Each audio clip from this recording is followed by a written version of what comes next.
Well, hi and hello to all the popcorn talkers, and welcome to another episode of Second Way to Kill a Werewolf. My name is Damon, and with me, as always, is my co-host.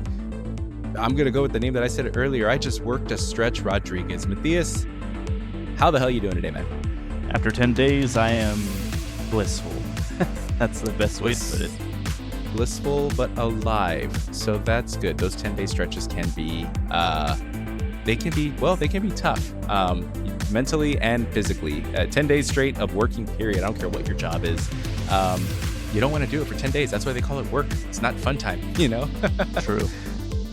But yeah, well, it is what it is. What are you going to do? Sometimes you got to face the music and roll up your sleeves and get in there and work. Not me, though. I do this professionally, which is why I make no money.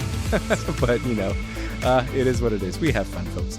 But if this is your first time joining us, let me tell you a little bit about what to expect. We are a podcast dedicated to covering all things pop culture, movies, TV shows, and pretty much anything that's streaming that grabs our attention. Throughout the show, we'll bring up some topics, lend our voices to opinions, and hopefully that will lead to engaging with you all in the future on our social media platform on Instagram and TikTok at Second Way to Kill a Werewolf, where we encourage you to post any comments or questions that you may have about the show. Also, if you happen to be checking this out on Spotify or YouTube, don't be shy. Please go ahead, hit that like, hit that subscribe button, give us 5 stars, leave a review, leave a comment, do all of the above, do something, do anything. Hell, even if it's just watching this show, please keep streaming. But we definitely want to hear the voices of the Second Way listeners. So if you can, drop us a comment about the episode, even if it's a bad one. I don't care. Either way, it helps the algorithm. So thank you. But yeah, so we're going to go ahead and jump right into what it is that we've been watching. And what have I been watching? Well, I finally got around to seeing that awesome movie that just did, I don't know, $1 billion at the box office called Supergirl.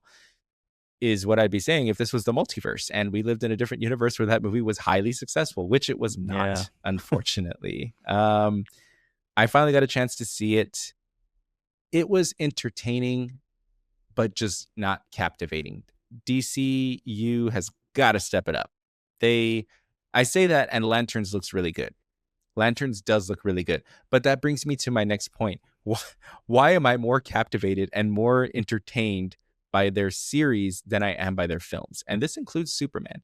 Don't get me wrong. There were quite a bit of people that really enjoyed Superman. I was not one of them. I didn't hate it. I think I gave it like a B rating or something when we did our review on this. It's just not. It had its issues, and if you want to hear me go, more and more into depth on that, then be sure to check out our review of Superman, which we did available now on Spotify and YouTube and Apple Podcasts, of course. But with Supergirl, I don't know if it was just. I don't want to put it on Millie Alcock as an actress, because realistically, I've only seen her in House of the Dragon. Thought she did great there. And I haven't seen anything that she's bad in. I just feel like there was an element missing from this to have you really connect with the character. Although I will say this, the scenes where they were showing her back on her home planet, I thought were better than pretty much almost the entire movie. I was like, I want to see this movie. Like, show me a movie where she's going through everything that she went through there, or at least a little bit more, like go into a little bit more depth or detail or something. And I don't know, it just worked for me better. I was more captivated by that than seeing her on a binge for her 23rd birthday party, just, wanting to get drunk and all that stuff. And I just I didn't really buy I don't know, like I'm fun or funny or I don't know. I don't know how to state it. Like, like when I think she hits the floor and she's like, "Oh, look, I'm bleeding." Like, I don't know. It just didn't really work. Maybe it's the dialogue. Maybe it's the dialogue and not the delivery. I mean, for those of you that are wondering why she was saying like, "Oh, look, I'm bleeding," because she's on a red sun planet, and I'm about to say the nerdiest thing ever, because she's on a red sun planet, and but because if the guys at work could see me now, no, but yeah, no, because she's on a red sun planet, and because of that, her powers, or basically, in simplest terms, she is weakened, I guess. Not like, kryptonite type of weekend, but just she can be affected as a normal human. Let's just put it that way. And so because of that, she gets knocked down and she's bleeding. So she kind of makes that joke like, "Oh, look, I'm bleeding." I don't know. The delivery just seemed a little fake or something. I don't know. I just didn't really Hmm. buy it as part of her character. I didn't buy it as a natural part of her character. Maybe it was a dialogue. I don't know. She herself is a good actress. So that kind of puts me to put it more along the lines of the writing, which we talked a little bit about as well. And the writing of this, the writer, of this film could have used a few pointers. If we're being completely honest, as could have the director, unfortunately, and with that type of duo steering the ship, it just didn't do well. It bombed, it flopped entirely, and it's not something that you want to see as a DC fan, because you want to see one film lift up the next to lift up the next to lift up the next, and we're not getting that right now. I'm like I said, I've been more entertained with the series of this universe than I have with the movies so far. Granted, there have only been 2 movies. Clayface, I'm looking at you. You better not disappoint. But even then, it's I don't know. They're saying that Clayface is technically a part of the DCU. If they consider this its own thing in the DCU still and can be mentioned, that's one thing we still don't know, because there's a lot of unanswered questions here until we see that movie. It looks really good. I'm more motivated by the trailers for Clayface than I was for Supergirl. I started to lose my interest. I was like, these trailers just aren't working for me. And unfortunately, the trailer that really wasn't that great also led to a movie that really wasn't that great. But y'all have heard me prattle on here, as I often do. What was your opinion on this movie, Matthias? Yeah, so I talked to you about this whenever I went to go see it in theaters. My whole thing was that the first act and second act are pretty strong, but it just kind of falls on its face really in the third act. Mm-hmm. And that overall it just feels very generic and safe.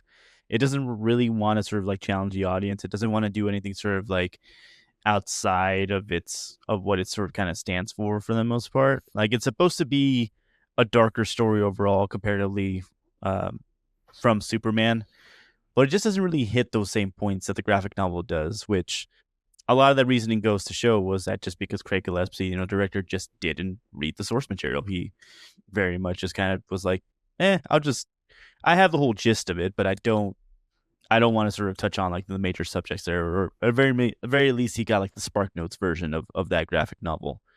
And same thing with the writing is I feel a lot of the lines just kind of fall flat, and they just don't have any sort of sense of oomph or sort of like any emotive force behind them.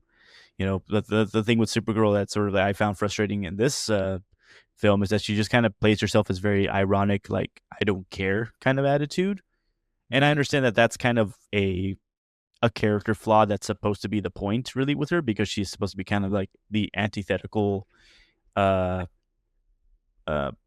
persona of like Clark Kent and Superman and stuff like that. So she sees that world sort of like in a darker tone, and because she's seen more of the universe and like what it really stands for. Mm-hmm. But it's just I never really buy it in terms of like her trying to sell that, oh yeah, this the reality that I live in, and then the places that I grew up in and all that stuff, have caused me, great harm and great sadness and stuff. I just don't feel that really coming from this film. And it's a shame because I feel like this one could have really been, a real knockout story. It's just the director behind it and the writer behind it as well too just didn't deliver, or just didn't really pay attention to the source material, not in the same sort of vein that James Gunn does, because James Gunn does a very good job of like looking at all the graphic novels, all the iterations, all of the series, all of the spin-offs, and like he takes pieces of those and he tries to sort of like make it his own in a way.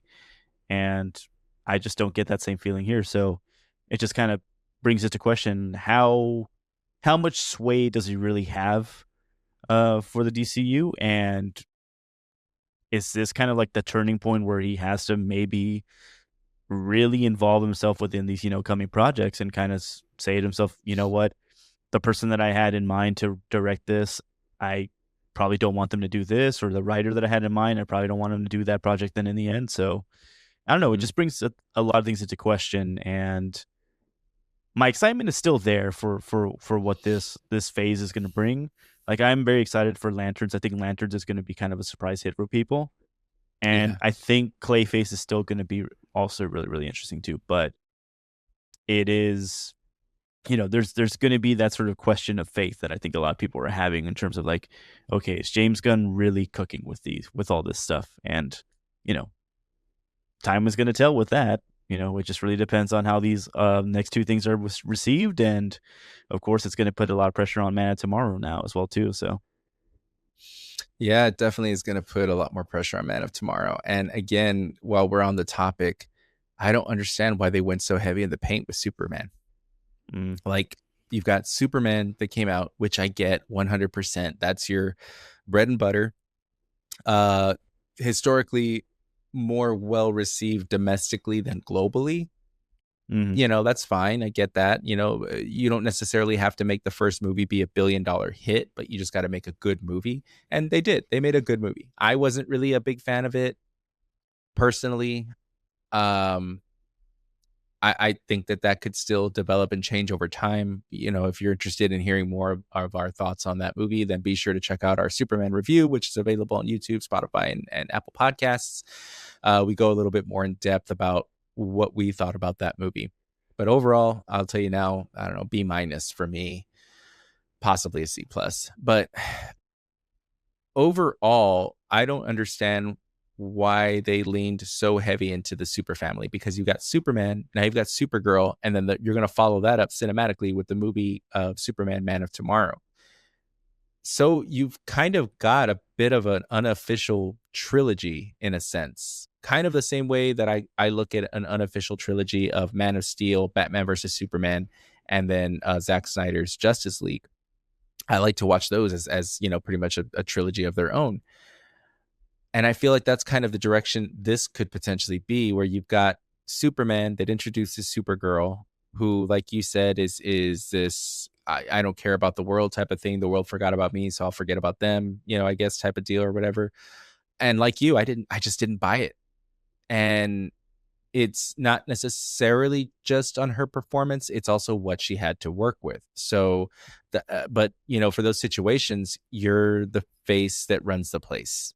Yeah, sure, there's the director behind the scenes and the writer behind the scenes, but ultimately the audience is there to see you deliver these lines, and they just didn't really work for me. Again, not I'm not blaming this on Millie Alcock. I think that she's still someone that was casted really well for this. I think I was actually looking forward to this. I was like, you know what? Yeah, I see this. This is great.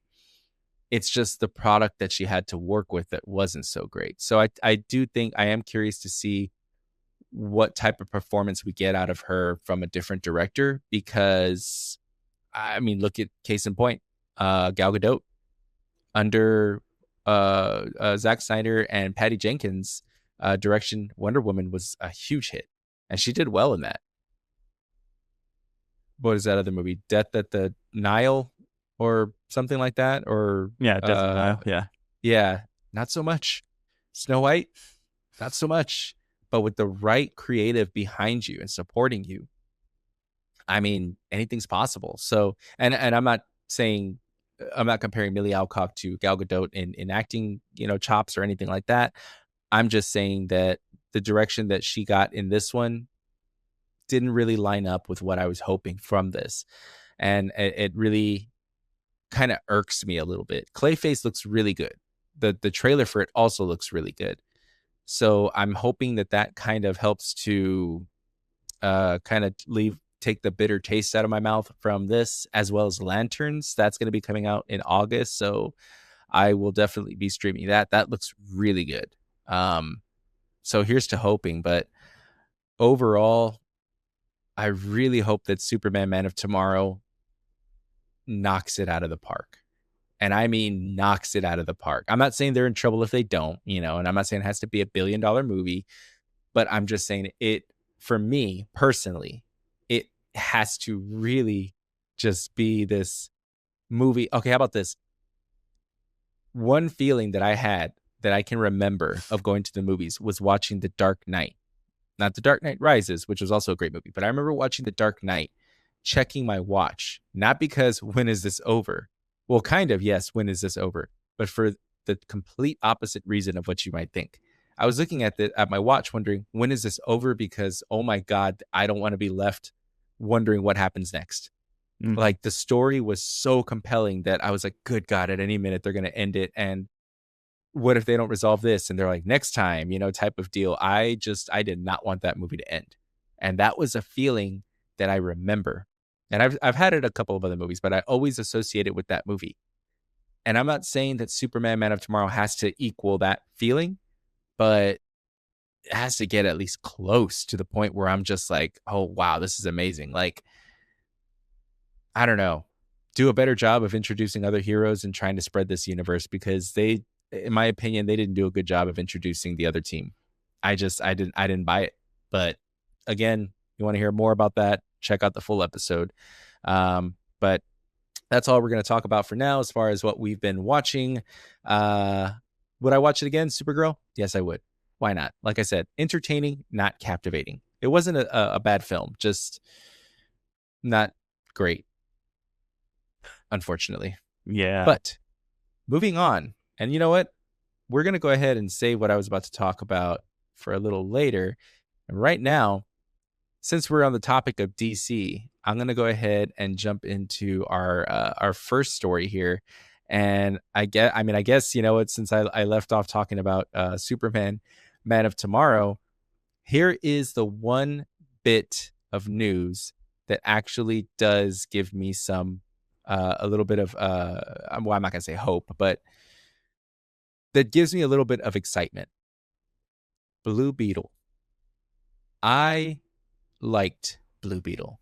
I thought that if they had just started going in that direction a little bit sooner, I don't know, maybe we would still be here talking about the DCEU and the 12th movie or whatever. I don't know how many movies they did, but maybe we would still be talking about it. It was so unfortunate because I feel like it was such a great movie and it came just at the wrong time. Maybe if it had followed, like, I don't know, Wonder Woman or something, or it came between Aquaman and something else, I don't know, or put it in place of that Harley Quinn movie that came out. I feel like that would have helped to kind of restore some energy into that universe. But the good news is, I remember hearing news that we were going to see the Blue Beetle again.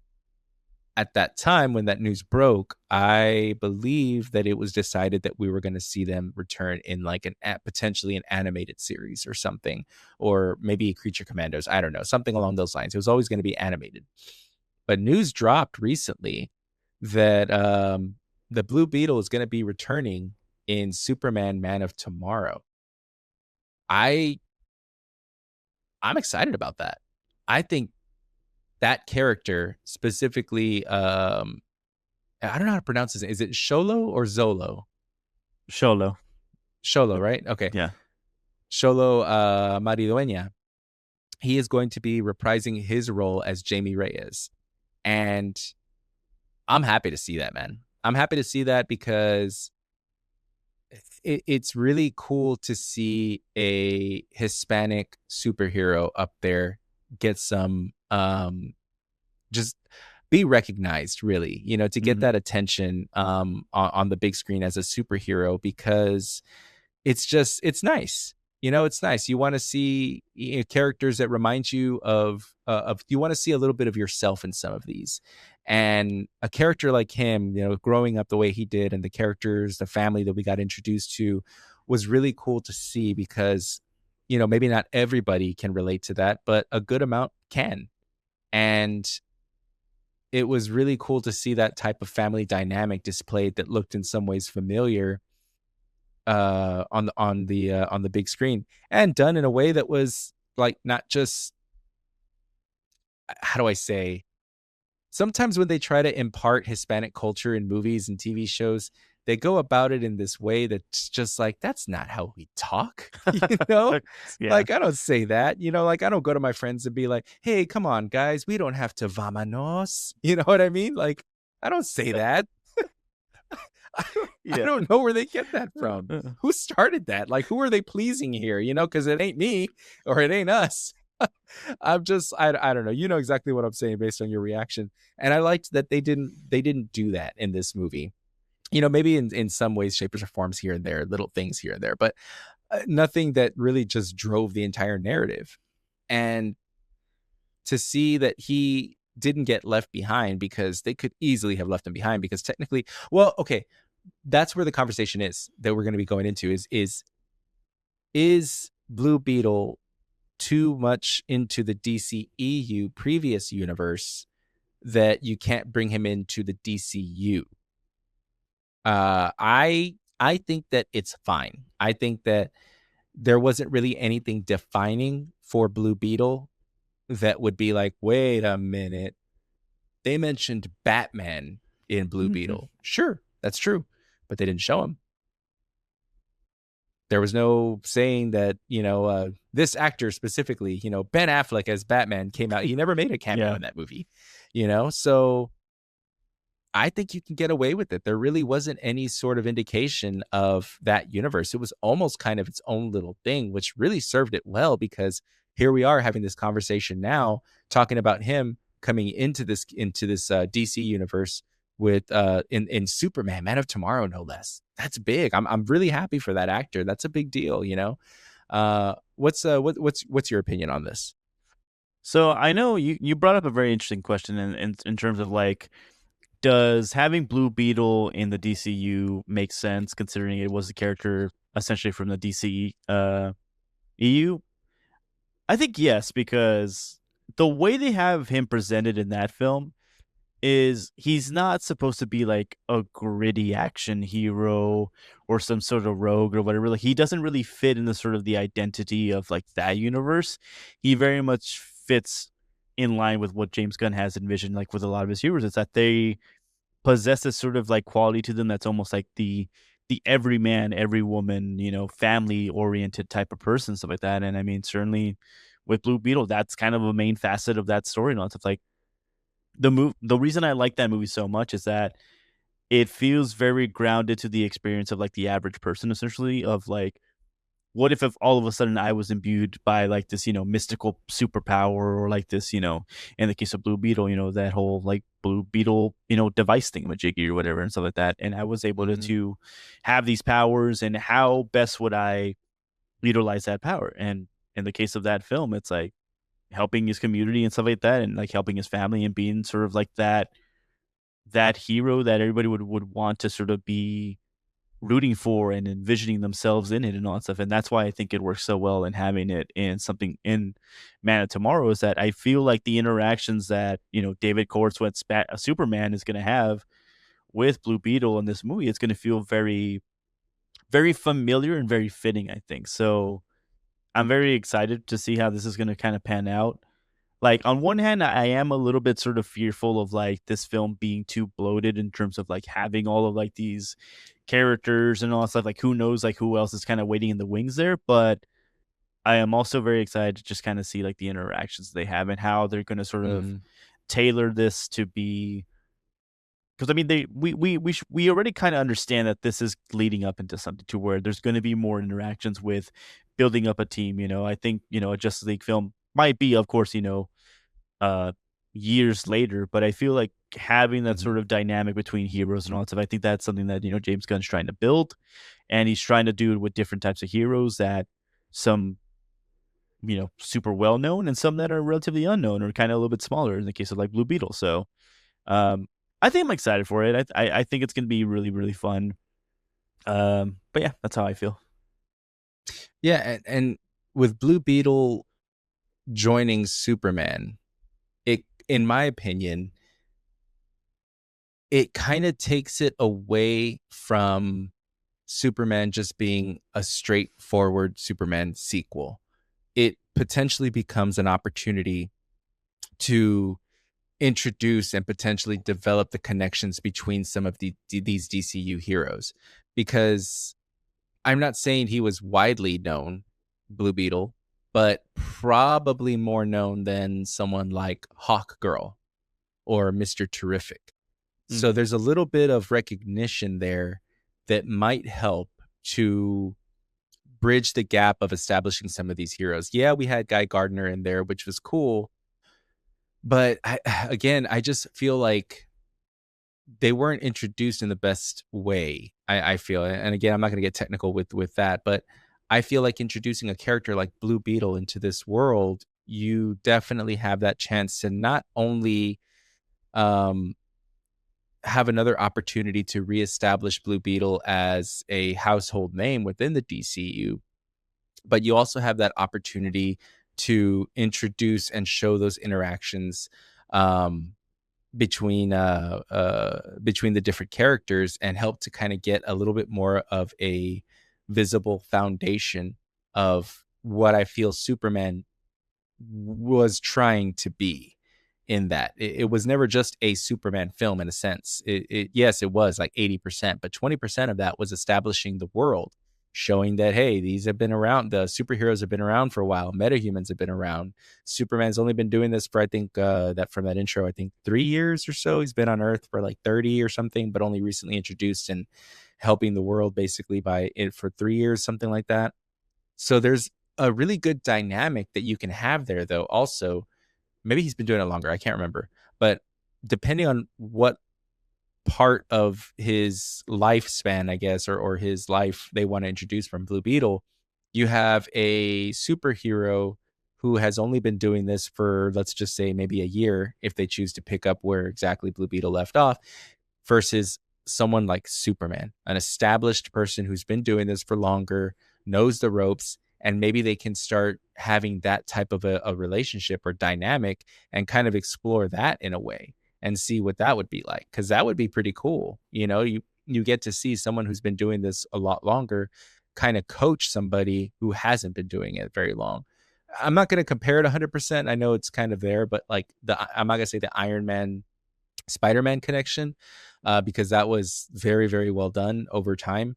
So I don't want to say that they're going to shoot for that, but uh, I don't know.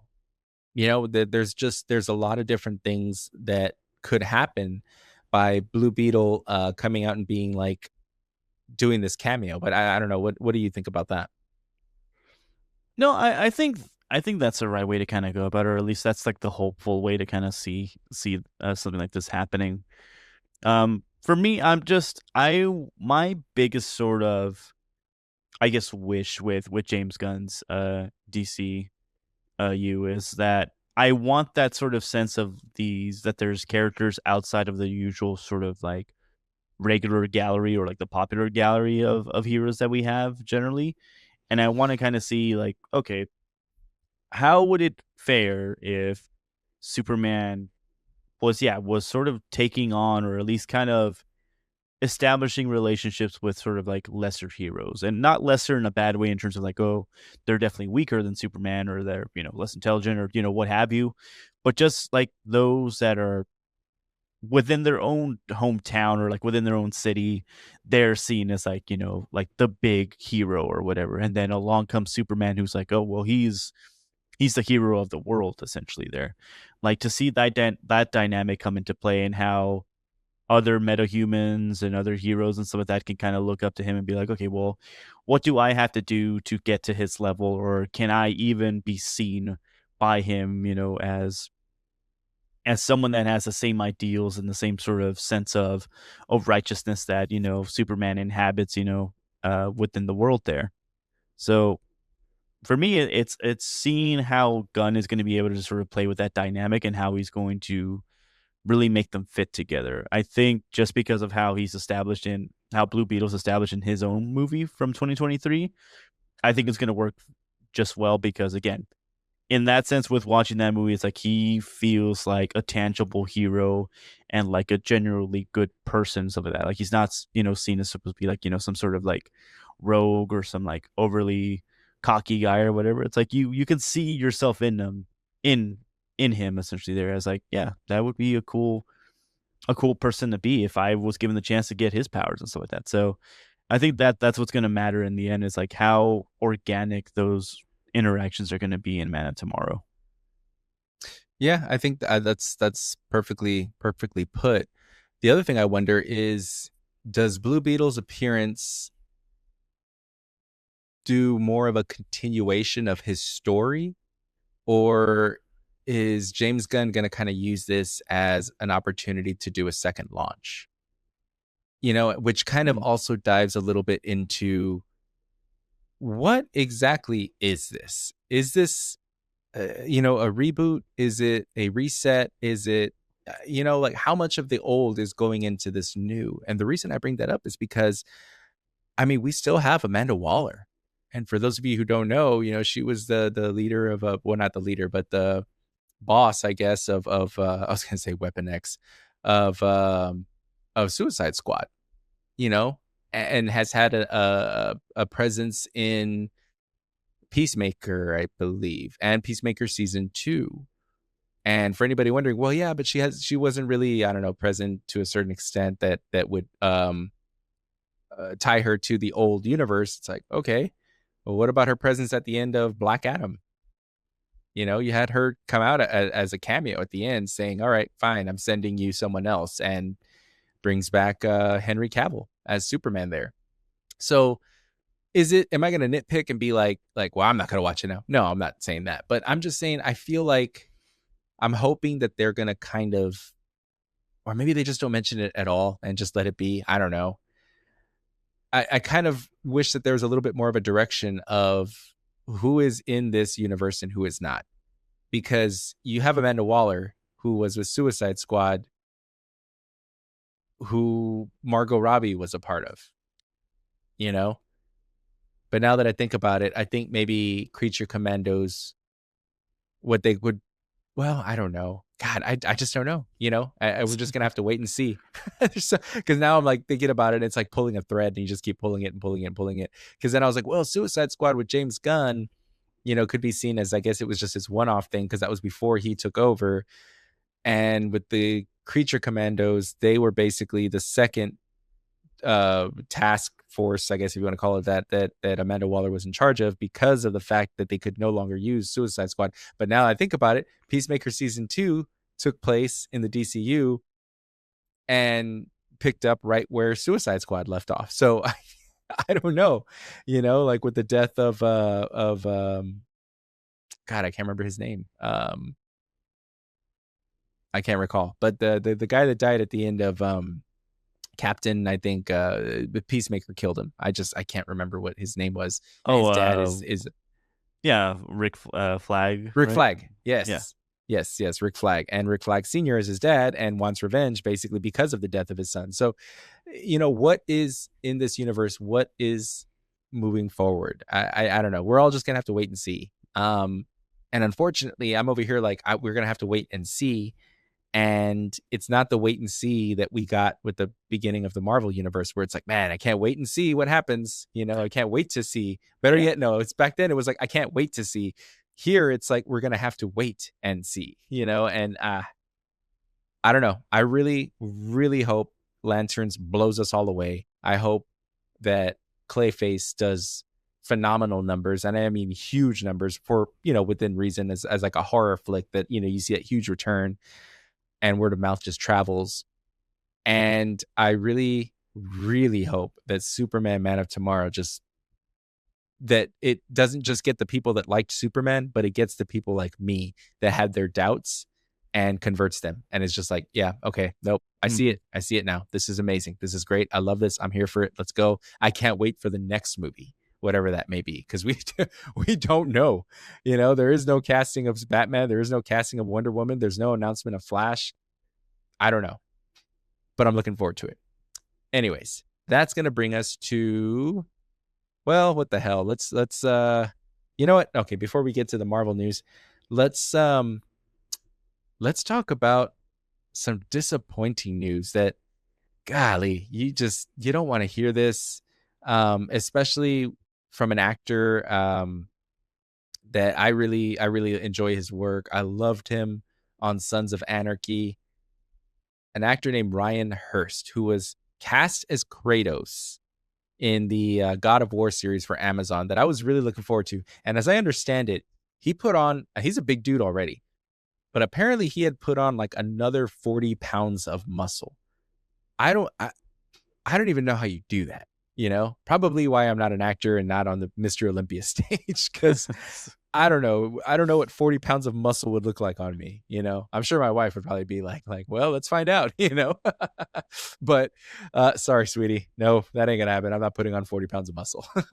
Maybe 40 pounds of pizza or something these days. But in any case, Ryan Hurst unfortunately hurt himself, suffering an onset injury, and tore his bicep while performing a stunt or something along those lines, which kind of goes back to what our previous episode with the AI episode. And if, stunt double than AI, maybe that wouldn't have happened. I don't know. I'm not supporting that. I'm just saying there was a thought. don't come for me in the comments. No, wait. Yes. Attack me in the comments. Attack it at your will. But yeah, it's so disappointing, because I really thought, when I had never considered him for this role, and when I heard that he was going to be playing Kratos, I was like, yes, this is perfect casting. I love this. He has the acting chops, he has the presence, he has the size, and this dude just put on 40 pounds of more muscle. Yes, 100%. Can't wait. And then bam, in the blink of an eye, tragedy can happen.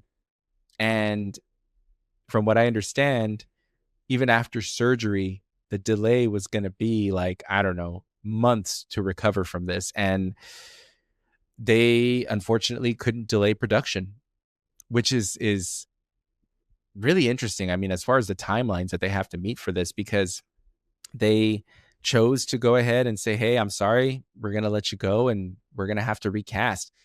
And in that recast, this is why it's an interesting decision, is because they had already filmed quite a bit of footage for this, or quite a bit of content, or of the movie, or of the show, of the series. They had already filmed a lot of production of the series for this, and already established that connection between him and the Callum Vinson, who's playing his son Atreus. That connection had already been established, and now you're just going to wipe that away and bring in this new guy who just looks down at him and he's like, I'm your dad now, son, like, you're not my dad, or something, like, you're my stepdad or something. I don't love you. And it's difficult, because you have to let go of that. Who knows what that connection was like? And not only that, how does this news affect the reception of the series? Are people going to be like, or maybe not everybody, because I mean, not a lot of people are nerds like us that are like following this type of stuff and excited about stuff like this. But for those that know, are they going to accept the new actor, or are they just going to be watching it being like, that could have been Ryan Hurst? I don't know. What's your opinion? I mean, that's going to be in the back of my mind, like, no matter what, honestly, with this. It's like, I'm just going to keep thinking about when we saw like that first promotional image of Ryan Hurst in his Kratos getup, and also with Callum Vinson as Atreus as well too. Like, I know some people kind of balked at that and was like, that doesn't look too great, but I was still kind of like excited just by the fact that Ryan Hurst, who is the voice of Thor in the game series and stuff like that, but to take on the physical role in a live action adaptation, as Kratos, I was just like, that's exciting. I mean, that is somebody who is intimately part of this game world and stuff like that, and who is going to be able to sort of like play this character from like a different lens, and who has gone so far as to put his body forth, gain those 40 pounds of muscle and all that stuff, and at his age, I think he's like approaching 50 or so, and to want to be doing his own stunts and all that stuff, that's a lot. I mean, that's a lot to put on an actor. And unfortunately, like with this case, it unfortunately bit him in the ass, and he's luckily he's undergone surgery and he's in recovery. But what's being taken away from him, unfortunately, because of this decision, is just that we're a lot of people, and he himself, are going to have that whole sense of like what could have been if he was able to fully put himself into this character and continue filming. Who knows how many episodes were left? I mean, they did 4 so far since filming in Vancouver this past February, but it's a shame to me. But I just hope that whoever they had, and I'm assuming they had probably a lot of different, casting calls for this. So suffice to say, they probably do have like at least like a list of people that they can probably draw from. And I think, hopefully whoever they had as plan B and C and all the other letters in the alphabet, hopefully they can deliver, and hopefully they can sort of like just get in back in that saddle and be a convincing Kratos, hopefully. But I understand the decision though. I think from a long point of like just understanding the recovery period of like a bicep injury like that, it's like that takes 7 to 8 months, and I mean productions are very super difficult to sort of contend with, certainly because of just the small timeline that you have, really, because you have to work against the elements. And I think what makes it even difficult here is that Callum Vincent, who's supposed to be playing young Atreus, who's supposed to be a younger kid, kids Mhm. outgrow their roles really, really fast. It's true. It's like in a blink of an eye, they grow a couple of inches taller, their voice deepens, and that you just lose a little bit of that sort of like that characterization that you would associate with the kid in the game world, and then also in the live action adaptation. So I get the sense of like the reasoning behind this, but it is one of those things where I'm like, damn, it's that sucks for him, honestly. And I hope he I gets know. compensated for that too. Like I hope True. like there's some sort of like form of insurance or whatever for something like this, to where like, hey, for the work that you did, I hope he gets something out of it. Like I know money isn't necessarily the point of everything, but I mean, sure helps, in things like Yeah. this. So, but yeah, it's a shame to hear this. So, but I think from last I heard, they're trying to probably shoot for production or uh restarting production, I think like in October or something like that. So if everything goes well, so Mm. we'll probably have news here eventually of like who is the new Kratos soonish, hopefully. I got to ask this question. Anybody come to mind of who you think could replace him? I don't know why it's the first thing that came to mind, even though he's not like somebody that I would really favor. But I don't know why I thought John Bernthal for a second. Yeah, You're not, I mean, okay, he'd have to put on that 40 pounds of muscle. Let's yeah. put it that way to play a role like Kratos. Let me tell you But something, Atreus. yeah, I know. I just like, I feel him just doing his character of I forgot his name on Walking Dead, but just like, Shane. Yeah, yeah, Shane, like rubbing his head and just be like, what is it? You can't save him, Rick, or whatever, like yeah. so, in my worst impression ever. So I hope you folks enjoyed that. Um, I don't know. I mean, you definitely need. It's just golly, he was a perfect cast for this, like that I hadn't even thought of really. So, and then you have to approach it. Do you go from a well-known actor to bring a little bit more, eyes to your series, or do you just introduce someone brand new and just kind of let this be their mark on the film industry Hmm. in movies or series or whatnot? Because you can't just go for somebody that looks the role, or maybe you can. I know, for those of you that don't know, there's a wrestler by the name of Braun Strowman, who's a big dude, actually bigger than Ryan Hurst, and he has actually expressed interest in this role, and he definitely looks the part for sure. And for those of you that or Matthias, if you've never seen him, you can look at who I'm talking about. You could probably just put Braun Strowman as Kratos, and you'll probably see what I'm talking about. But does he have the acting ability? Does he need the acting ability? And I'm Yeah. not saying that in a bad way. I'm just saying that from what I understand, I didn't play the games, but Kratos isn't really a man of many words. You kind of just need somebody if you can coach him, maybe there's something in that. I don't know. Again, I'm not suggesting that. You'd probably want somebody with a little more seasoned actor, but still, he's the only name that comes to mind for me. Who knows? But I guess time's going to tell. And you bring up an interesting point too, with Ryan Hurst having originally voiced Thor in God of War Ragnarok. Uh, Maybe there's a potential for him to come back as that. I don't know what the filming is going to be like for this, but maybe you reintroduce him as that. I mean, why not? Well, they do It could. have Thor already cast though for this. Do they? Are you sure? Yeah, they do. Yeah, they have the actor. He's a Norwegian or Swedish actor. His name is Okay. Ola. Yeah, he's Olafur Olafsson is who's portraying him. He Oh, was jeez. Yeah, you're not replacing him. That sounds authentic right yeah, there.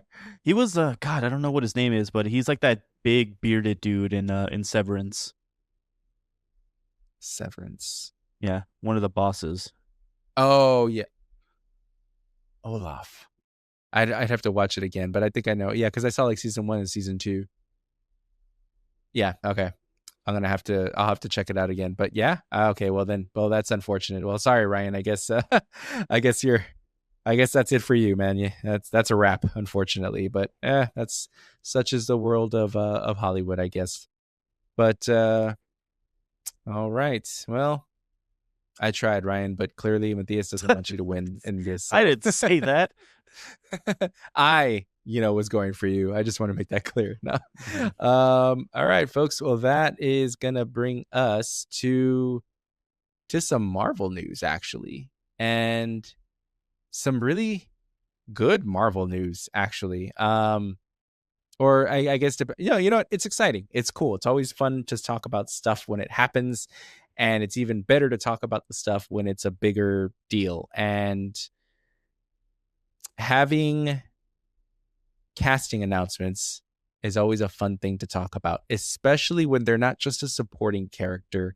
They're not just a side character. They're not a one-time, one-and-done appearance type of character. They are definitely the face of, I don't know, maybe a franchise. Who knows? And in that, we've got not just one announcement from San Diego Comic-Con that had happened. We've got 2 announcements. And with those 2 announcements, one of them is Ghost Rider, and the other one is Black Panther. We're going to go ahead and talk about Ghost Rider first, and then we'll jump right into Black Panther after that. So for those of you who are not aware by now, a little actor named Ryan Gosling has been officially announced as making his debut in the Marvel Cinematic Universe as Ghost Rider. This ends years of, at this point, of speculation about whether or not the actor would actually take on this role. Turns out the answer is yes, because Kevin Feige announced the casting during the Studios Hall H presentation, as I mentioned, at San Diego Comic-Con. The project, from what I gather, is planned as it's a standalone theatrical film, and it's going to be slated for 2028 release. There haven't been any discounts. There haven't been any details referring to which version of Ghost Rider he's going to play, although my money's on Johnny Blaze. I'm just saying that. But yeah, that's been announced. I'm good with it. I think that I have a couple of questions as far as where this is going to go, because this is actually going to be directed by Sean Levy, who, for those of you who don't know, did Marvel. I'm sorry, not Marvel. Deadpool versus Wolverine. Just a great movie. I just recently resaw that one. Great film. Definitely holds up. I really enjoyed it. What can he do with Ryan Gosling in Ghost Rider? How do you feel about this news? I just hope it's real and it's going to actually happen. I don't want this to turn into a Blade situation, but you know what? They made such a presentation of it in Hall H that I'm pretty sure, like, yeah, this is actually happening. This is going forward and stuff like that. For me, I have a real special place in my heart for. Don't say it.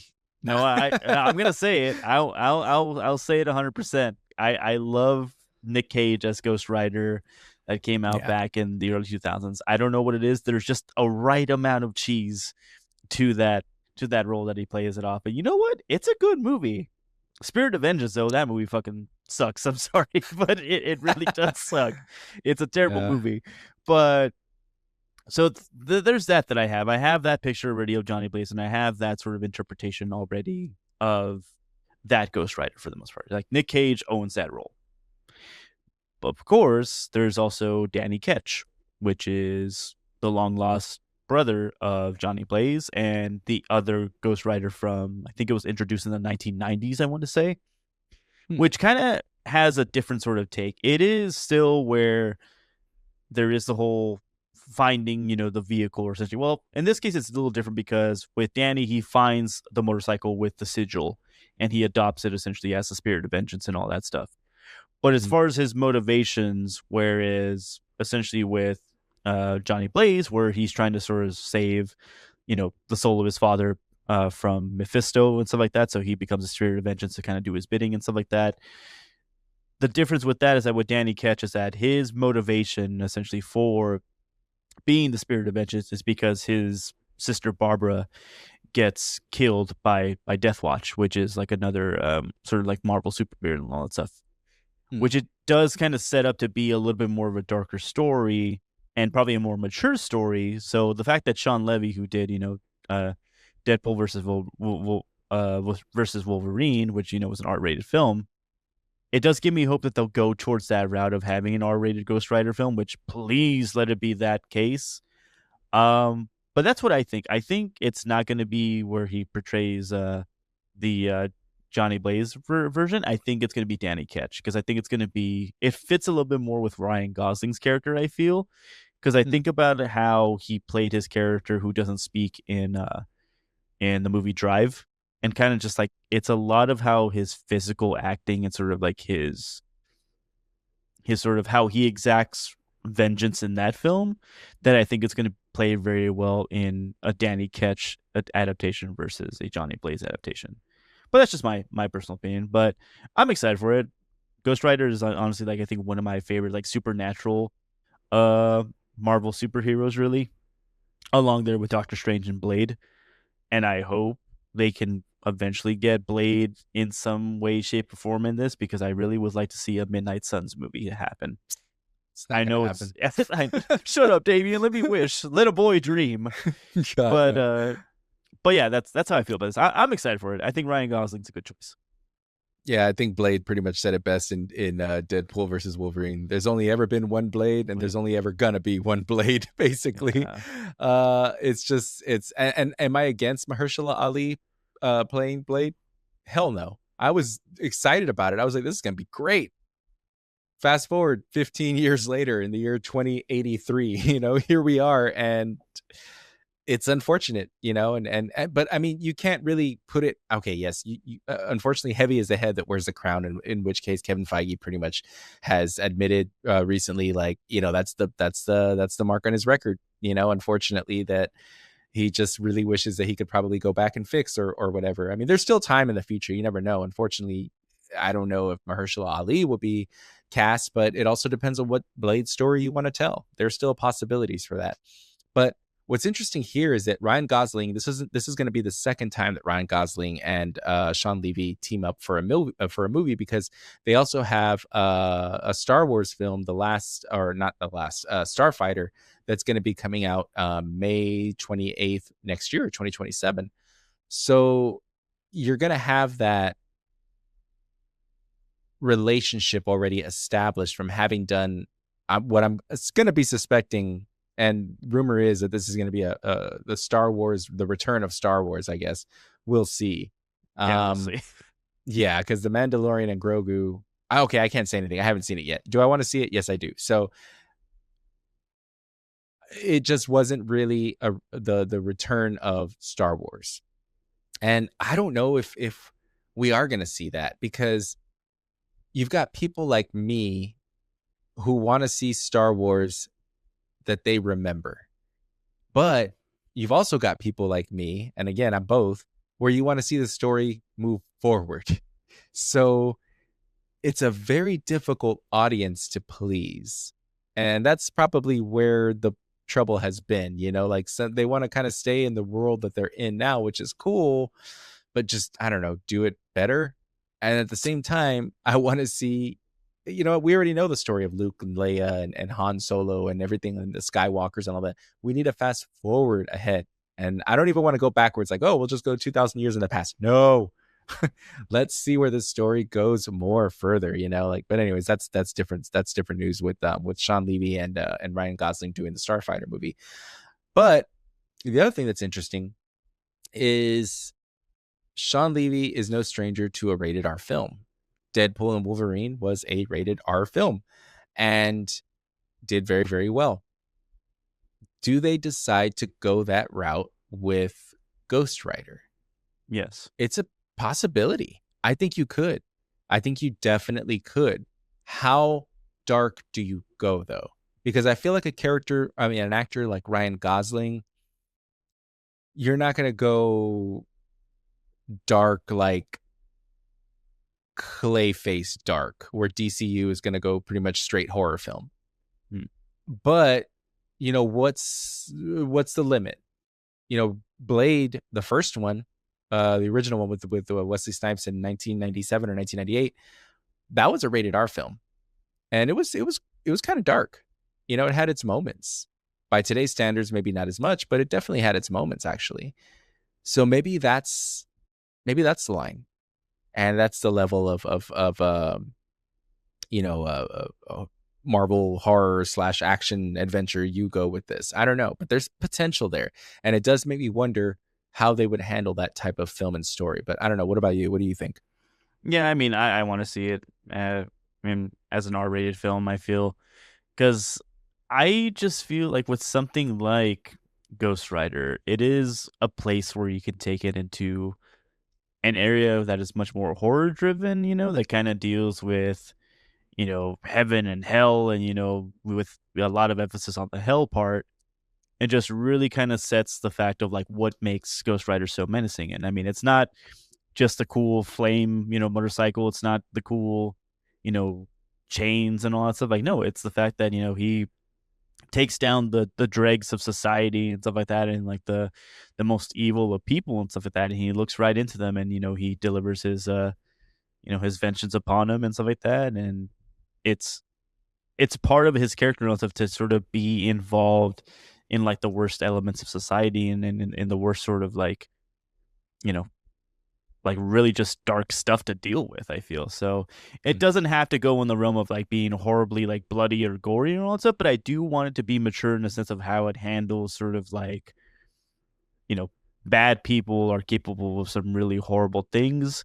Let's see the entire spectrum of that, like don't just make it to be, it's like, oh, well, it's just a guy that kills people, and he's kind of like, giving him the pen and stare because of that or something. No, let's go a little bit deeper into that story.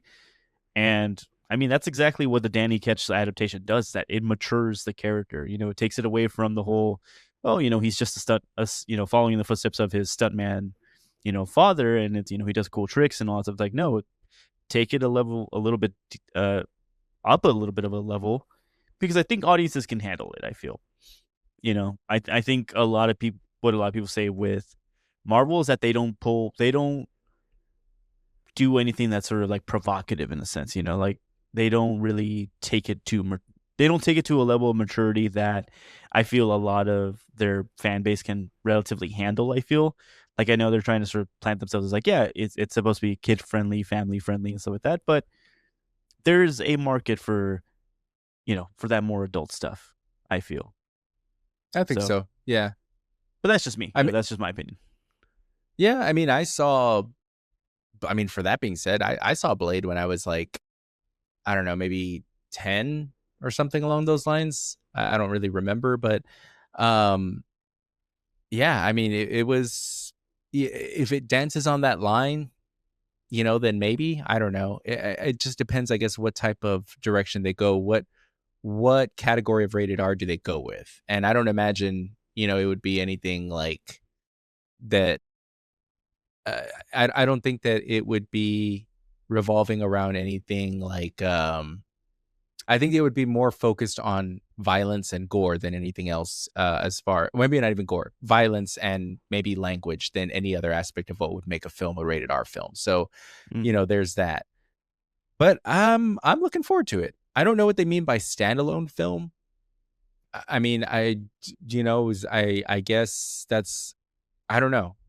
It's not an Elseworlds film, type of thing. So I don't know, standalone in the sense that I guess it's, going to be one movie, one and done, and that's it. Or they're going to do a part 1, 2, and 3. And eventually, like, will they introduce him to other characters, or like you said, maybe once they get a Blade going, introduce that. What's your opinion on that? I think probably what they might mean with that is that I think they're being very careful with how they're going to present things for the future, where they're not going to be like, Mm, oh, well, it's part of this phase, and the next phase after that's going to have him. Ghost Rider will return in Avengers, whatever, or whatever. yeah. So, which I think I would find refreshing if they go that route of just honestly just do standalone movies, honestly, for like the foreseeable future, like Hmm. just introduce your character that you want to adapt or whatever, have them play around in their own sandbox of the film, and just leave it at that. If people Hmm. really, vibe with it and they love the character, okay, then start looking into sequels, start looking into how do they fit in like another universe or another like, Marvel superhero group and all stuff. Like I said, Midnight Suns for me is going to be like my top ask for Marvel at this time. But if that never happens, fine, I don't care.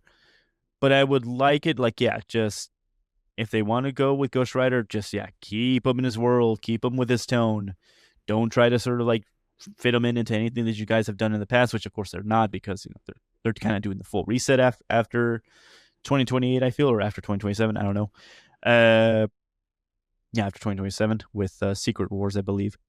Hmm. Uh, yeah, just keep it in its own world. If people like it, cool, work with that. But yeah, just keep it simple. Yeah, that's fair.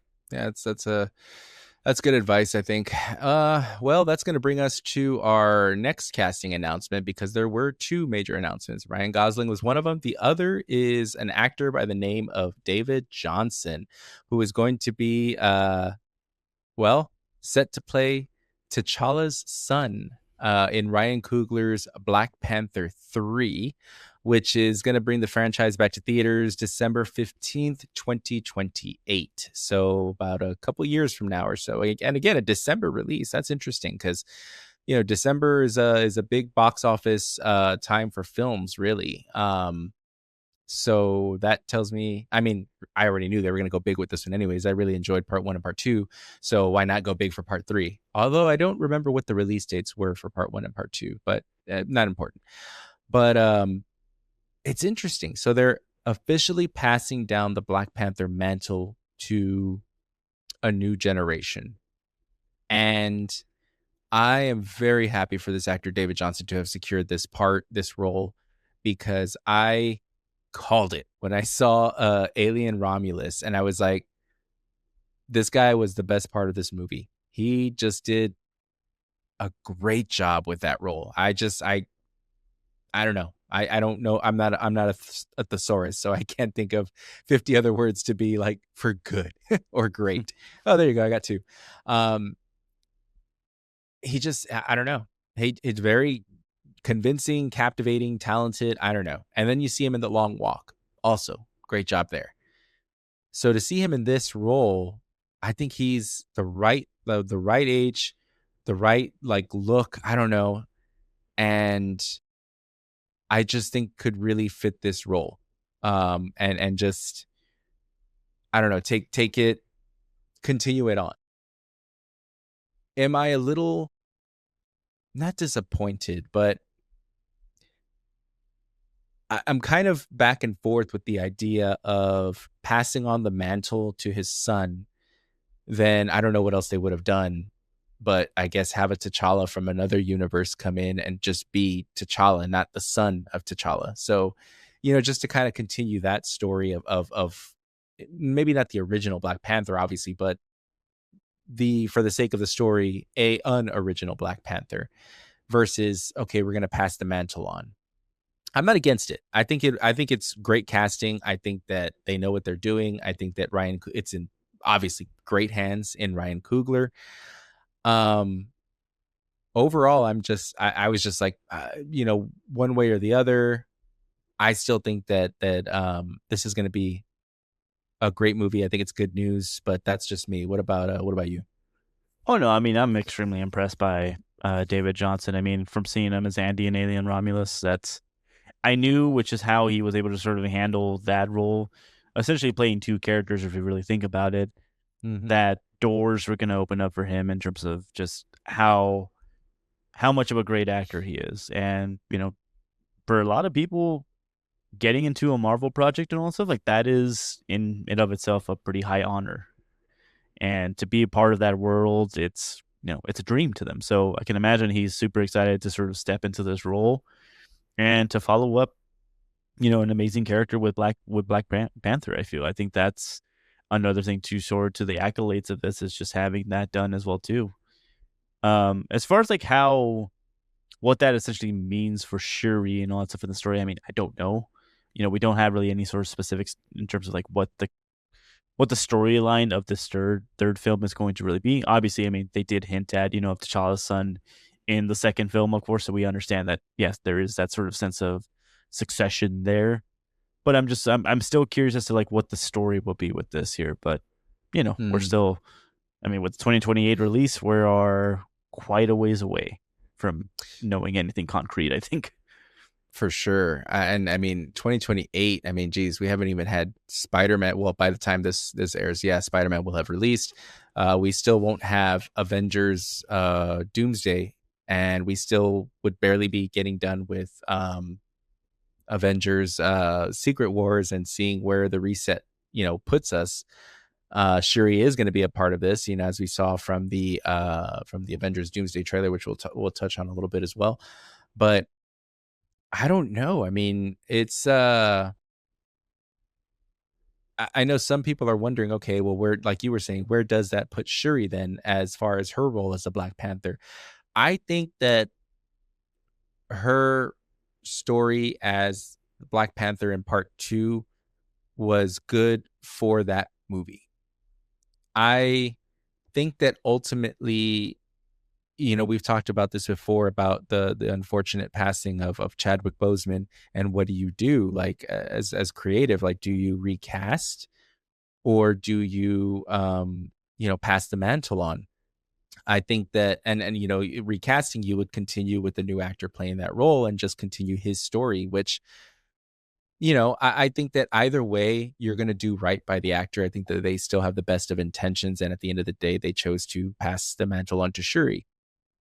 I'm curious to see what it would have been like if they would have recast it and continued on and let another actor carry on that torch that Chadwick Boseman uh carried so well.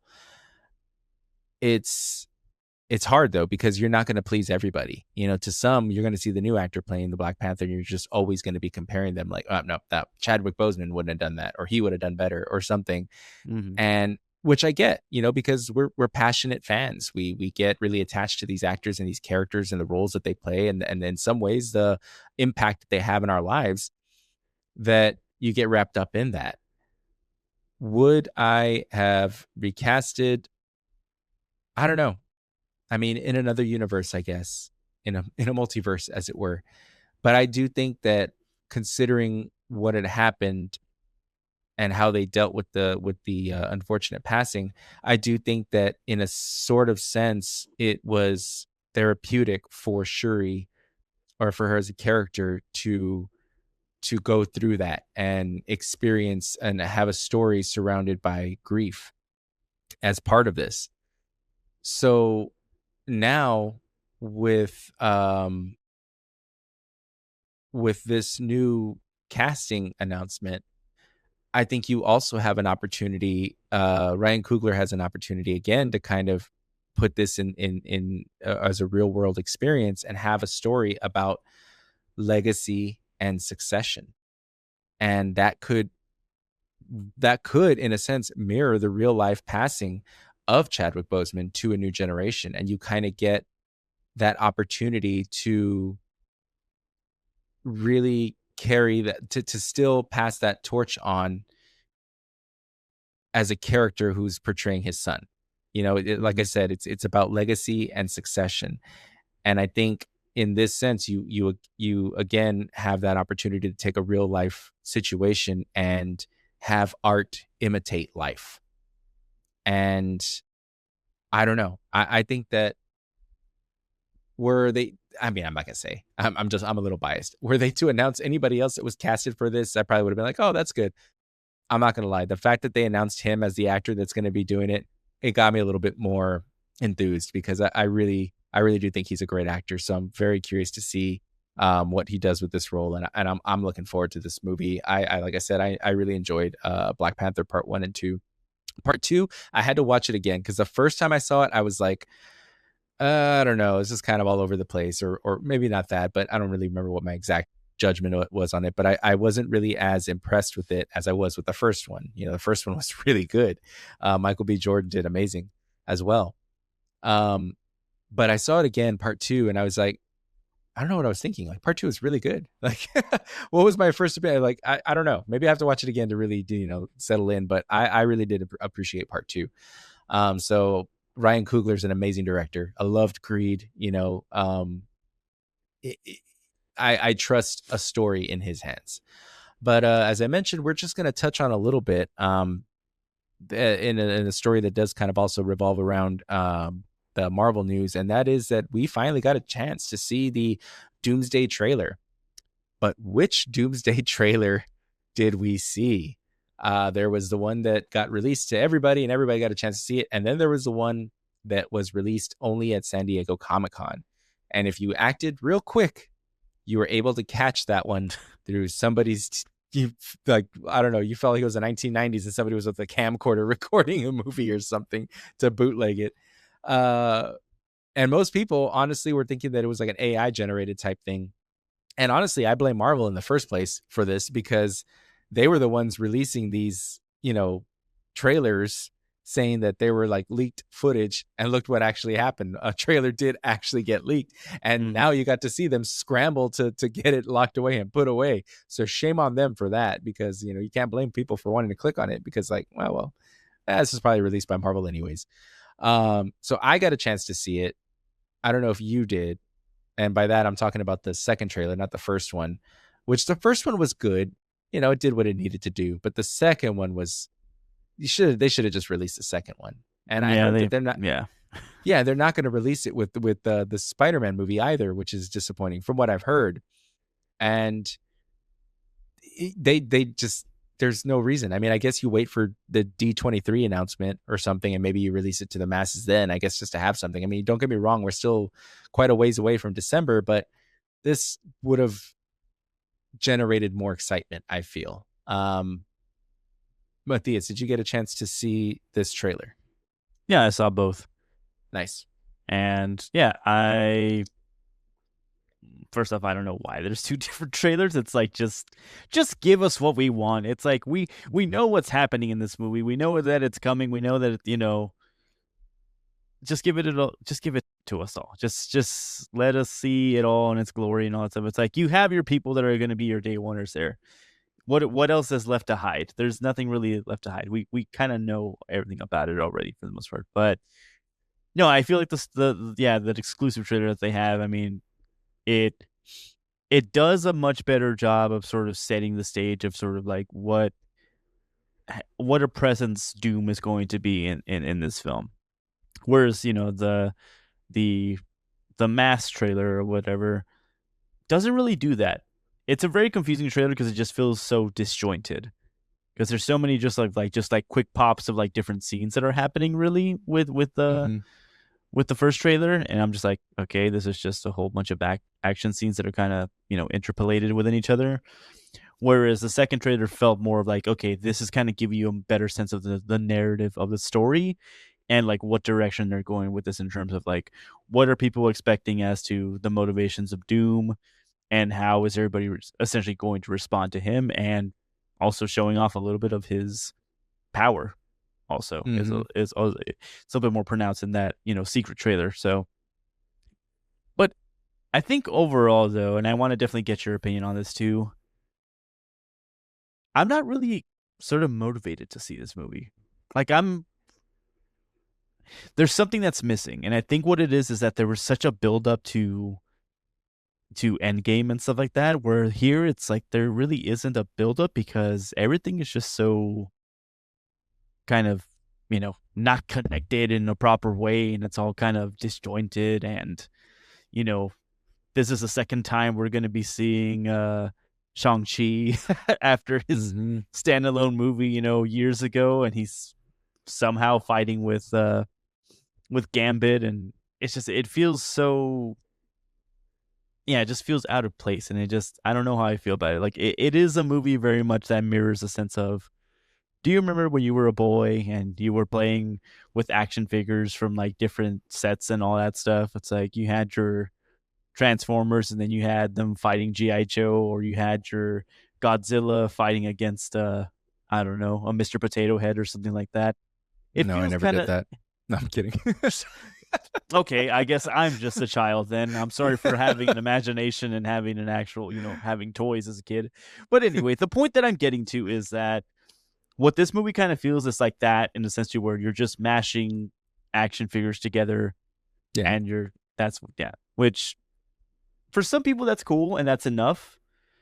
But for me, it's like I was hoping for more of a story and for more of a Mm. build up, and just for that sense of hype to kind of build up. And I just don't get it. Like, am I going to still see this movie? Absolutely. Like, I'm not going to, BS anybody with this. It's like, yeah, I want to see this movie. I want to see what they've been planning up and what's the point of this movie essentially there. Hmm. Am I still going to feel a little sour and bitter because it just doesn't have like a real sort of like connectivity to it? Yeah, I'm allowed to have that sort of feeling about it. I'm allowed to be critical in that regard. So I don't think this is really going to do anything in terms of like, oh, Marvel's back, baby. I don't think that's going to be the case. I think this is just going to be a case of like, yeah, it's probably going to make a good amount of money, but it's gonna the cracks are gonna show through and through in this, I feel. And yeah. What about you, Damien? Let's hear you. A good amount of money, he says. A good amount of money?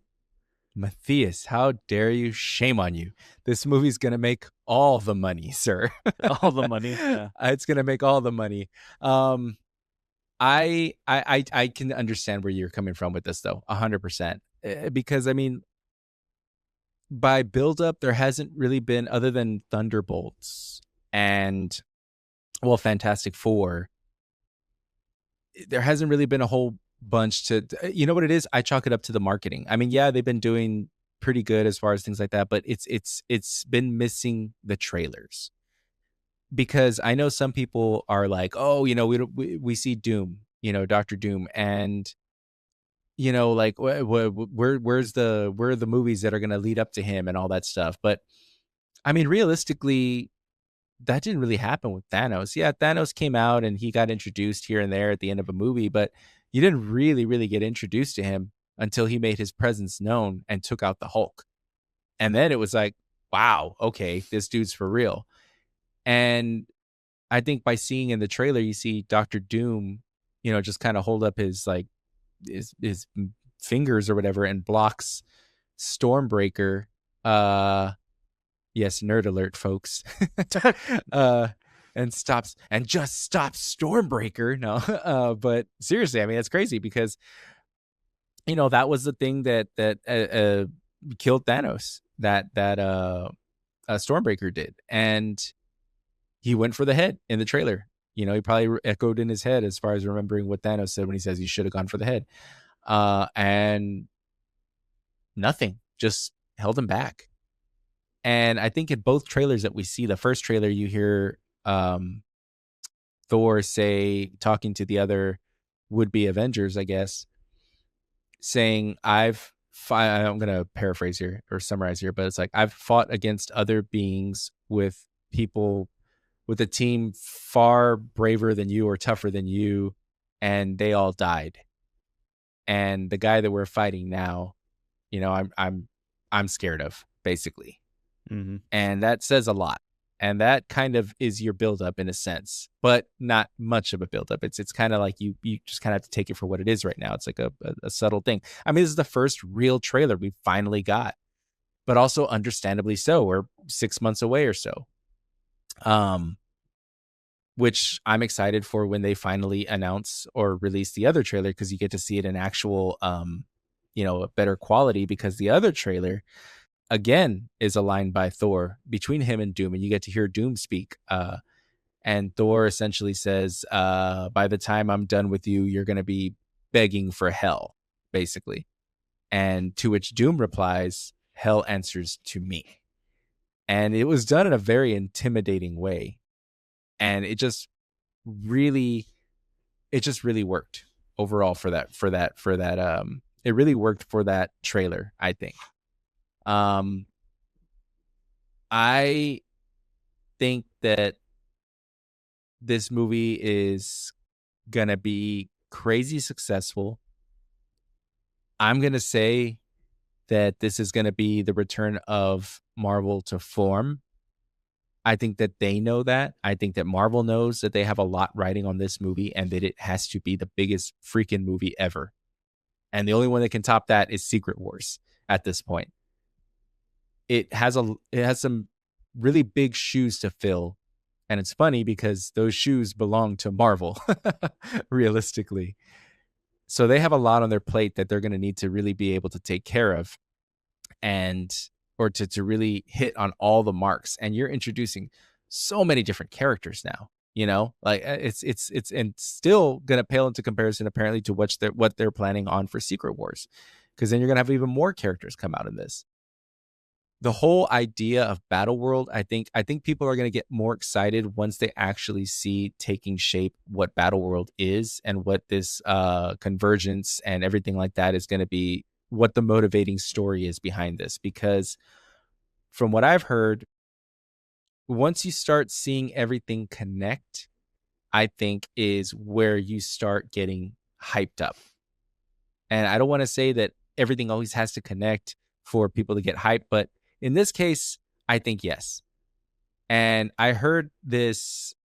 So we know from the trailer, from the one that was released only at San Diego Comic-Con, we know that Doom's motivation is saying, because it's a voiceover, and I think or something along those lines of what was taken away from him. And at that point, he's looking at, like, I think a portrait or something of a mother and of what I'm assuming is his wife with their child. And right there, you see the motivation. It got taken away from him. So I heard this theory or explanation or whatever, and it's this other show that's they're uber famous, so it's New Rock Stars. And the guy had this theory. It was who said that, and this got me excited. I'm not gonna lie. I'm like, I hope he's right, and they usually are. Honestly, they're very very thorough in their research there. But in any case, not like us, no, where we just have a theory and a ball of yarn. No? But the theory is that basically, let me think. Thanos, by the Avengers undoing what was done by Thanos, was supposed to happen. Not them undoing it. What Thanos did was supposed to happen. That's the way it was supposed to play out. And because of that, that's the whole TVA thing, along with things from other universes. For instance, the X-Men universe. I forget what it is, 828, I think. I forget. Their universe with Logan and everyone. They also messed with time in a sense in X-Men Days of Future Past. So you've got two universes that also messed with time, that kind of potentially could have contributed to this convergence that we're seeing. And that's how you can kind of introduce the X-Men into how they belong in this. Then you've got the Fantastic Four, who apparently already have Captain America, Steve Rogers, in there. And the reason being is because by going back and doing what he didn't go back in the time in their timeline. He went back into a different timeline, and in that created a different universe where the Fantastic Four were. And that's how he's in that world. That's that Steve Rogers that went back and lived out his life there in there. So there's that. That's how that connects. And that's why we have these three universes that are basically doing this convergence type thing. And in between, you've probably got Doctor Strange or so, that what he did in with Spider-Man No Way Home or so.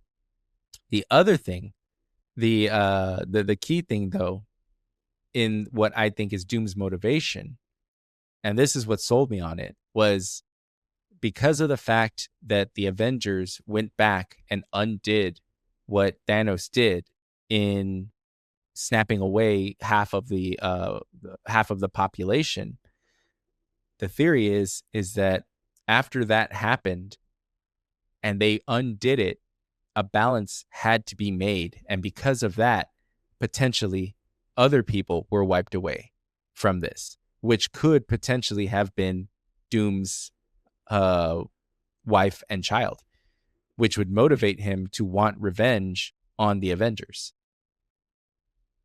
Hmm. What do you think? Yeah, I mean, it also depends. I mean, I 100% believe that a lot of what is driving Doom's motivation to, destroy, everything basically, or at least like gain the power to probably, fix the timeline so that whatever happens to his family doesn't end up happening. I 100% buy that. I mean, if you look back into the comics, I mean, the whole motivation for why Doom is Doom is because he was motivated by trying to save his mother, whose soul was captured by Mephisto and all that stuff there. So whether that has any elements, in this story, I don't know. But it makes sense. I mean, the whole sort of crux of this universe is like, yeah, doing something and messing with time and undoing what is, supposed to be sacred or what is supposed to happen. It's not a heroic type of thing. It's, you're messing with something sacred and you're messing with something that has deeper ramifications in other timelines or whatever. And I think where they're kind of setting him to where, the events of Endgame, even though it was so triumphant and, the as we know it cost, the life of Tony Stark, we probably don't know like what sort of other deeper sort of issues, kind of aroused from not just from that, but also with Steve, returning all the stones as well too, like he wasn't supposed to have that life with Peggy in the end. Yeah. As we see at the end of Endgame. And I think they're re-releasing Endgame pretty soon or whatever, and I think they're doing like some new scenes or whatever that kind of attached to that are added to sort of help with like the understanding the narrative of Doomsday, which is really cool that they're doing that. But I think the key thing here is like, yeah, something that Steve did really screwed up everything in this to where, yeah, he's basically Doom's number one enemy, I feel. But yeah, I guess we'll see when the movie comes out in December, right? Yeah, December to remember, because I already bought my tickets for this movie. I bought them as soon as they dropped, and I honestly wasn't keeping up with it. And I just saw that they released with the drop of the trailer, apparently. And I was like, holy crap. I was like, okay, wait a minute. So I went ahead and just logged on real quick. And here's where I'm going to throw my little gripe. I went on to Alamo Drafthouse, good old trustworthy Alamo Drafthouse. And I was like, okay, let me see. Found a showing. And because of the convenience fee and all that stuff, the total was going to come out to like, for 2 tickets, mind you, no, I wasn't buying a pint glass, nothing like that, additional or no additional gift or anything, just the tickets. And it came out to almost $50. Jeez. For 2 tickets. It was like $43 or $44 because of these convenience charges. I was like, are you kidding me? This is insane. And even if I had, you're probably thinking like, oh, well, if you had the membership, then they don't do that. Yeah, if you have the higher membership. But if you have the base membership, you're still paying the convenience fees. And you shouldn't be doing that. If you have a membership of any kind, period, unless it's the free one, you shouldn't have to pay these convenience fees. They need to change that, because that's ever since that and the whole ordering with your phone thing, I still haven't been back since they've implemented that. So it's been a minute since I've been to the Alamo Drafthouse. I went ahead and just jumped onto the Evo website. I was like, all right, you know what? Let me just, I'll check my tickets here. They literally showed like 0 convenience fee. Like they wanted to make it a point to show you convenience fee 0. And my 2 tickets came out like, I don't know, $12 less than what they were going to be with Alamo Drafthouse, with fees and whatever else they were doing. It was like booking an advance fee or convenience fee, whatever, breathing our air fee, I was like, come on, man. This shouldn't, like, come on. You know, it's insane. Like, that's, if anything, it's the opposite of a convenience fee. I don't find that convenient at all. You know, obviously not convenient for me, but you know, it is what it is. I love the Alamo Drafthouse. I have loved the Alamo Drafthouse. I prided myself on going there. It's just been, it's been the best. I love Alamo Drafthouse, and I just, man, I'm disappointed. It's so sad to see, because it's just disappointing, because it really is a staple of mine for one of my favorite places to go, to do one of my favorite things to do, which is watch movies. So, but hopefully they change it. If they don't, it is what it is. Evo's got my back, I guess. I don't know. Shout out to Evo. Well, all right, folks. And just like that, our time is up. But as always, we want to thank you all for listening to us, whether it be on your day off or your commute to work. We appreciate you taking the time to hit download or push play on your device. We also want to remind you, if you're not already, follow us on Instagram and TikTok at Second Way to Kill a Werewolf, where we encourage you to share your thoughts on the many, many posts that we put up. Also, if you enjoyed the show, be sure to share it with a friend, hit like, hit subscribe, tell a friend who tells a friend who can tell another friend, and leave a comment down below, because like I say in the intro, we want to hear the voices of the Second Way listeners. That said, I'm Damien. And I'm Matthias. And we will see you next time. Bye, everybody.